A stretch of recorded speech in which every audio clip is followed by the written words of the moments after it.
If a person has a water leak in his house, what's the first thing you do? What's the first thing you do? I mean, you would say you put a pail and this, that. That's the first thing, right? It's only first you put a pail. You know? What's the second thing you do? You go look to see the root of the problem. You understand? You go see the root of the problem. Where is this leak coming from? Okay, it's coming from the ceiling. But what is happening in the ceiling? Oh, the third floor, the second floor, the bathroom. Oh, it's the bathroom. It's above that. Let me just check. Oh, is the knob off? Is it still leaking? You look underneath the sink until you finally find it, right? Same thing when it comes to sin. You have to find the root of the problem. What is the root of the problem? Now, I'm going to just give you two examples to understand this, and after that, we're going to finish with this. One example is, we're going to take the example of eating, heaven forbid, hospital a million times, eating non-kosher. Eating non-kosher. Now, there's two things a person will eat non-kosher. One thing is, he eats non-kosher. Why? Because, he's not physically aware. Meaning to say, he doesn't really contemplate it. He's walking around. Oh, he has French fries and this, that. Oh, he says, oh, what's wrong with French fries? He says to himself, it's only oil. He doesn't know there's oil, pig, and whatever it is. But he doesn't contemplate that's really a problem. So the reason why he sinned was, the root of the cause of that was, he wasn't putting effort into seeing that understanding. Oh my goodness. No, not what would you say? Not appreciating the sin. Not appreciating, not realizing. He just didn't realize. He didn't realize. He's eating French. Oh, okay, fine. What's French fries?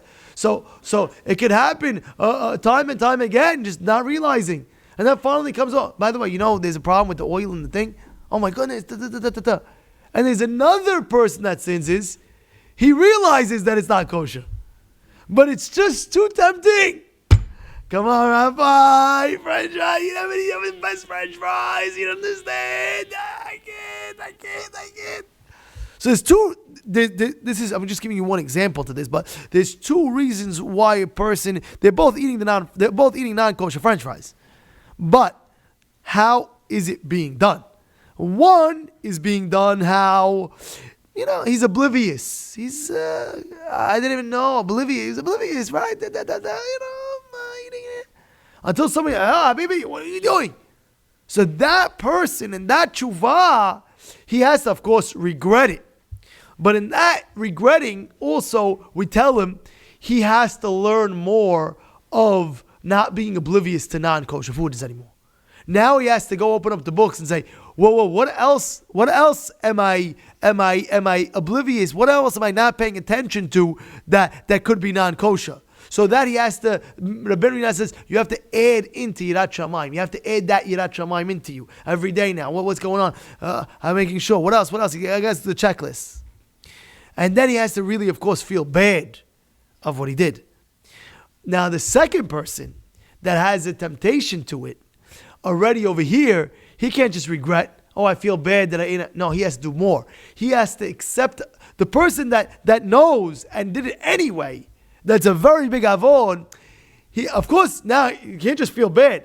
Now he has to, before feeling bad, he has to accept upon himself with a complete acceptance that he'll never ever do it again.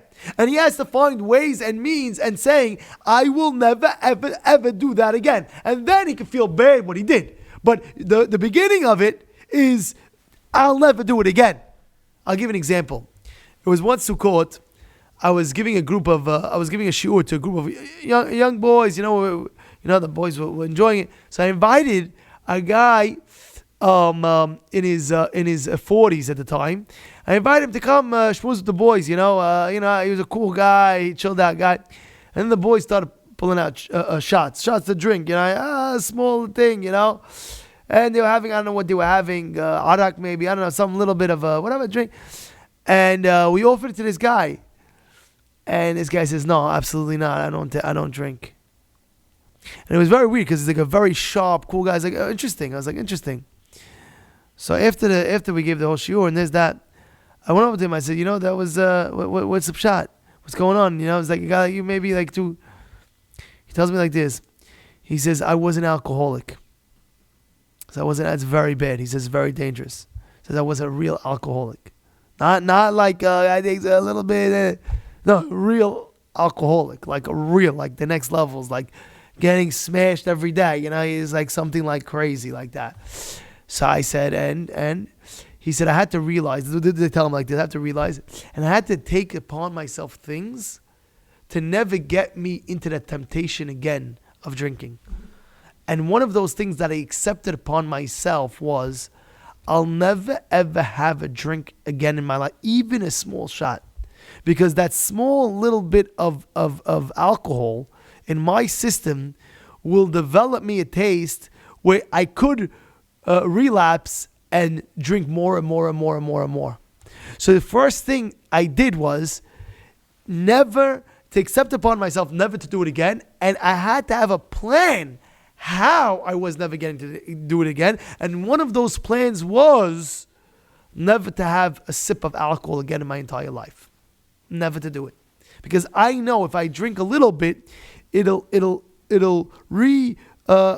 restart my old ways. And that being said, I'll never do it again. So therefore, I want to apply the same thing by sin. There's different reasons. Like, why did the guy slip? One way is he wasn't paying attention. He spoke Lashon Hara because he didn't pay attention. Now go learn the laws of Lashon Hara. Yeah, that's how you slipped. That's how you slipped. I didn't pay attention. Big deal. What's the big deal? As I spoke about, they got Rabbi. Somebody's going, what do you mean? You know how many sins in Lashon Hara? Chavetz Chaim brings down. The guy has to make Teshuvah on. He has a whole list, bucket list. Is it worth it? Is it worth it? Not worth it. Oh, I didn't know. Okay, very good. You didn't know, but now you know. So now what do? Now, in this scenario, you have to regret it. So of course you regret it. Everybody has to regret it. You regret it. I feel so bad. But now you have to add on the laws to know and understand the laws of that Avirah. Oh my goodness, how I protect myself. Now the other scenario was the guy knew about Lashon Hara. He knew what was going on. He knew but he had such a juicy Lashon Hara. One of those juicy Lashon Haras, God, this is so juicy. I can't. I have to say. So now in that situation, it's not just learning the laws of Lashon Hara.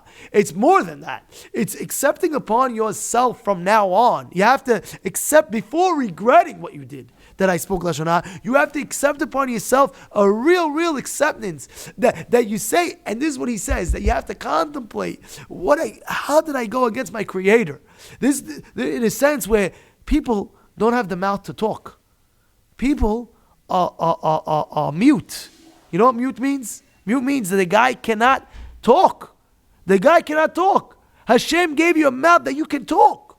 So now you have to contemplate, with my mouth that God gave me, I'm going to say something. How can I do that?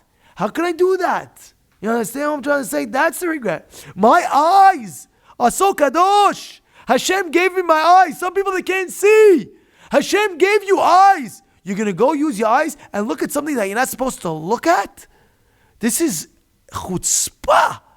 This is despicable. This is your eyes, Kedoshim. That HaKadosh Baruch Hu says, listen, I didn't make you blind. I could have. I didn't.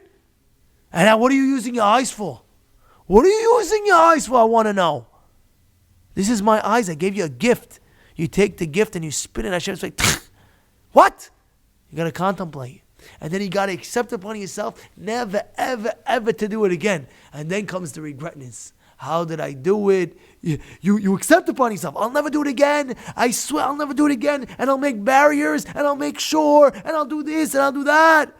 And then you could start contemplating, right? Oh my goodness, I'll never do it again. Now I feel so bad. Why do you feel so bad? And you start contemplating. Why do I feel so bad? Because this is my Borei Olam. How can I go against him? He gave me such a gift of sight. How can I have the audacity? How can I have the chutzpah? How can I have the arrogance? How can I go against my Borei Olam that created me and gave me such a gift? How? This is where the harata comes in.